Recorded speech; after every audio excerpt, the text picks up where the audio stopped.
ہمارے کچھ دوستوں نے اسو کہا ہے کہ اہل بیت سے مراد حضرت علی، حضرت فاطمہ، حضرات حسنین ہیں. وہ بھی حضور نے فرمایا. میں نے ایک ٹی وی مذاکرے کے اندر بھی جب کچھ حضرات کہہ رہے تھے کہ اہل بیت تو اصل میں وہ ہے، میں نے کہا نہیں، اصل میں بیویاں ہیں لیکن وہ بھی اہل بیت ہیں. حضور نے ایک چادر میں جب سمیٹا سب کو تو یہ بھی اللہم ہؤلاء اہل بیت، یہ بھی میرے اہل بیت ہیں.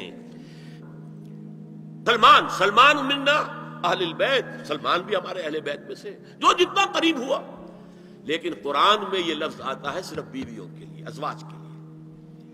حضرت ابراہیم کے پاس جب فرشتے آئے تھے حضرت اسحاق کی ولادت کی خبر دینے کے لیے، تو جب حضرت سارہ نے سنا تو وہ آئیں اپنے دوہتر مارتی ہوئی اپنے پیشانی پر، آلد وانا عجوز وہذا بالی شیخا، کیا میں جنوں گی اب جبکہ میں بوڑھی پھونس ہو گئی ہوں اور میرا یہ شوہر جو ہے یہ بھی بوڑھا پھونس ہے.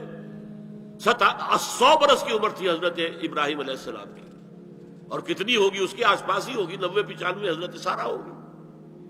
اس کو فرشتوں نے کہا تھا کہ کیا آپ اللہ کی رحمت سے مایوس ہو گئی؟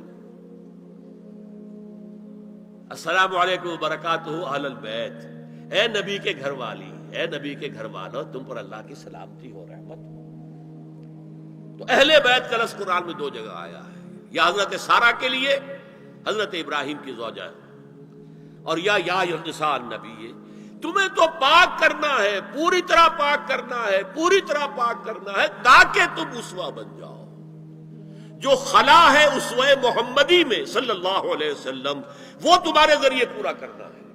اس لیے پہلا خطاب جو ہے، اب یہ دونوں باتوں سے ہو گیا.